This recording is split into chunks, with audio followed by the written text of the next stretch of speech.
Well, let's take a look about why we'd want to do that. Let's look at two investors, Investor A and Investor B. Now, they're going to start with the exact same piece of property. They're going to do everything exactly the same. They're going to sell at the same time, buy the same amount of property that they can, but one's going to pay taxes every time he sells his real estate. He's going to be the good little soldier that volunteers to pay his taxes because he owes them. The other investor is going to take advantage of the tax avoidance that's available to him through Section 1031. He's not going to pay his taxes, although the taxes remain due, but they're not payable throughout his career. And let's see what's going to happen. So the first time they sell a piece of property, let's just say that they're each going to make $100,000 on it. Not a bad payday.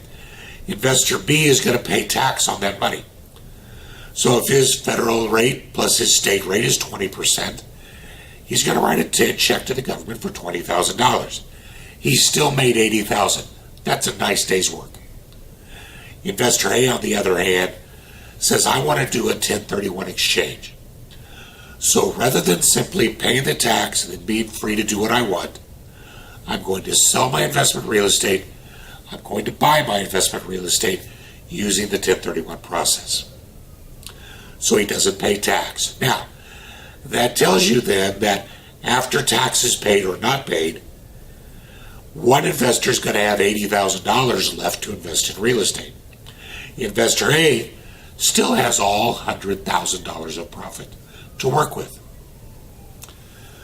So using that, then Investor B can buy a property with 20% down that's worth about $400,000. Investor A, though, can go buy a $500,000 piece of property because that $100,000 represents a 20% down payment on a much bigger property. Make sense? Let's fast track down the road 5 years. They're now going to sell these properties at the exact same rate of appreciation. And when they do that, Investor B is going to pay his tax bill. Now, his tax bill is going to be another $22,000. He doesn't owe any taxes now. But look, he can only buy $442,000 worth of real estate using leverage to replace that, but he doesn't owe any taxes. Investor A, on the other hand, hasn't paid a penny in tax.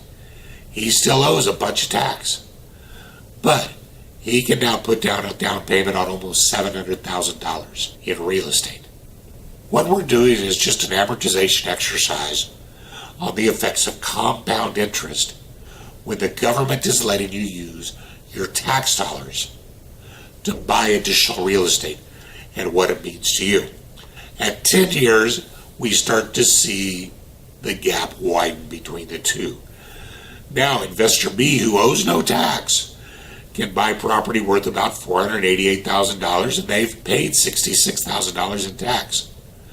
But Investor A is able to now leverage to buy almost $1 million in real estate because they're using that $66,000 in tax that the government's letting them keep for now. At the end of year 20, a good long period for a real estate investing career, we find that Investor B has done pretty well for themselves. They own real estate of more than $800,000. They don't owe a penny in tax. They've paid a bunch of money in taxes. They can sit back and make profit or income off of that real estate the rest of their lives. Now, just to ballpark something easy, if you can get a 10% rate of return, Investor B can sit back now and enjoy $80,000 a year of income off their real estate portfolio the rest of their lives and never have to worry about tax. That looks pretty good until you compare that with what Investor A can do. Now, Investor A still owes the taxes, but as long as they don't sell any real estate, they will never have to pay it. Meanwhile, look at the property that they control. Over $3 million in real estate. And if they can make the same 10% return on that real estate that they own, they're now making $360,000 a year versus investor B's $80,000 a year. All because investor B paid the taxes they went. Investor A chose to leverage instead. Now, I don't know about you, but $360,000 buys a little bit more in my retirement than $80,000 a year does. That's the motivation. The tax dollars the IRS lets you keep to further your investing career. Very, very similar to the way a 401k or an IRA works.